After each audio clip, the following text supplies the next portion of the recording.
안녕하십니까. 오랜만에 영상을 다시 올려서 제품 리뷰를 한번 해보려고 합니다. 이것은 카탈리틱 히터라고 하는데 우리가 얘기하는 촉매 히터입니다.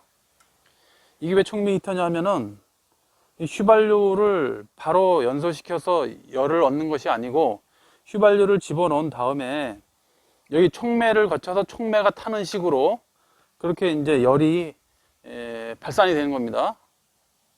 그래서 이거를 촉매 히터, 카탈리틱 히터라고 하는데 이 시중에서 이제 이것을 잘 모르는 분이 계시고 가지고 있다 하더라도 어떤 식으로 사용하는지 아이디어가 없기 때문에 제가 사용 방법, 어떤 경우에 사용하는지, 연료는 뭔지 그거에 대해 잠깐 말씀을 드리려고 합니다.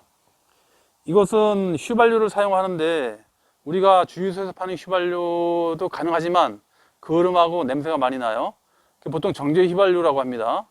콜맨 휘발유나 정제 휘발유를 사용하시면 되는데 그것을 여기에 넣고서 이것은 보시는 대로 펌핑이나 아니면 강약을 조절하는 레버가 없어요. 그냥 일정하게 휘발유가 심지에 의해서 빨리 올려가면서 연소가 되는 겁니다. 그래서 휘발유를 한 5분의 4 정도 넣고 휘발유를 넣고 어떤 식으로 휘발유가 위에 분출되냐 하면 심지가 있습니다. 이 안을 열어보게 되면 심지가 두꺼운 것이 위에 촉매하고 밑에 휘발유하고 중간에 있어요. 그래서 그걸 타고 올라와서 촉매가 젖는 식으로 되는 겁니다. 그러면은 그것을 우리가 좀 촉진시키기 위해서 휘발유를 집어넣은 다음에 바로 엎어요.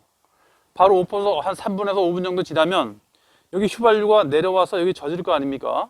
정수리 부분에 젖는 부분이 동전 500원짜리 동전만하게 크기가 젖어 있으면 된 거예요. 그러면 제 상태로 놓고 여기다가 라이터로 불을 붙이면은 처음에 젖어 있는 휘발유에서 화염이 올라옵니다. 이만큼 정도 올라오는데 화염이 놔두면 잦아져요. 점점 잦아져서 화염이 없어지면서 이 촉매에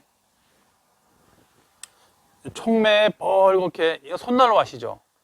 손난로를 보면은 손난로에 바깥에 화염이 안 올라오지만 안에는 불이 있단 말이에요. 그런 원리입니다. 손난로가 한 100개 정도 있다고 보시면 되는 거예요. 여기서 휘발유를 심지에 의해서 빨아 올려서 촉매가 타는 식으로 되는 겁니다. 그래서 이것은 한 10분 정도 지나면은 맥시멈 파이어가 되는 거예요. 통상 불 붙이고 나서 좀 있으면 이게 점점 번지면서 뻘겋게 되는데 한 10분 정도 지나야 돼요. 그러면 전체가 빨개지면서 손난로가 한 100개 정도 되는 것처럼 뻘겋게 열이 나서 이제 공간이 이제 데워지게 되는 그런 방식입니다. 통상 여기 보시면 요 선반이 있는데 이런 게 없어요. 다른 거는.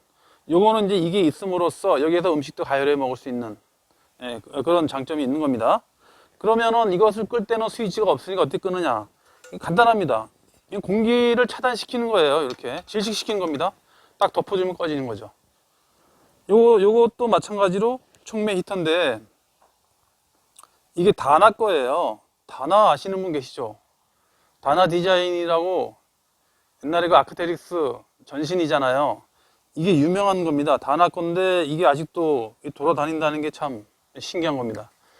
마찬가지로 촉매 히터는 다 이런 식으로 생겼어요. 뚜껑이 있고 손잡이가 붙어 있죠. 이건 손잡이가 이런 식으로 되어 있습니다. 다른 콜맨에서 나온 촉매 히터가 많이 있는데 전부 비슷해요. 구조는. 이것도 마찬가지로 덮어서 끄는 식으로 되어 있습니다. 정제 휘발유를 사용하기 전에 엎어서 한 5분 정도 지나면은 500원짜리 동전만하게 여기 젖어 있습니다. 여기에다가 라이터로 불을 붙이고 나서 세워두면 한 10분 정도 지나면은 이 전체가 빨갛게 되면서 엄청 따뜻하게 되는 겁니다. 끌 때는 이걸 덮어서 공기를 차단시켜서 끄는 거고, 그럼 이걸 가지고 다닐 때는 이렇게 해서 손잡이로 들고 다니는 겁니다. 이게 조심하셔야 돼요. 이거 잊어버리면 이거 냄비 뚜껑처럼 생겼습니다. 이게 쉽게 잊어버리는데 이거 잊어버리면 이거 사용하기 힘들죠. 불을 못 끄니까 끌 때까지 기다려야 돼요. 그러면 뭐 냄비 뚜껑 다른 걸로 맞는 게 없지 않습니까? 이거 잊어버리지 않게 잘 하셔야 돼요. 끄고 이런 식으로 디자인도 아주 앤틱하면서 아주 멋있게 생겼습니다. 무게는 무겁지 않아요. 가볍습니다. 기름을 넣으면 기름 무게입니다. 그래서 이거를 어떤 식으로 사용하느냐. 앞에 이제 큰 불이 있다든가 아니면 배, 보트 같은데 손실이지 않습니까? 그러면 이런 거 하나 가지고 가서 앞에 놓고 쓰는 거예요. 원래는 미국 같은데 걔들이 이제 자동차 정비 같은 거 할 때 그 게라지 있지 않습니까? 거기에다 하나씩 놓는 거예요. 겨울에 이제 차 손보다가 손실이면 쬐고 다시 하고, 낚시하시는 사람이나 캠핑하는 사람이나 뭐 작업하는 사람이나 다 사용할 수 있습니다. 우리나라 같은 데는 이제 큰 텐트 있죠? 그런 데 놓으시면 됩니다. 주의사항은 항상 오픈해서 통풍이 잘 되는 데서 사용하셔야 된다는 겁니다. 오늘은 이 카탈리틱 히터, 촉매 히터에 대해서 리뷰를 해봤습니다. 감사합니다.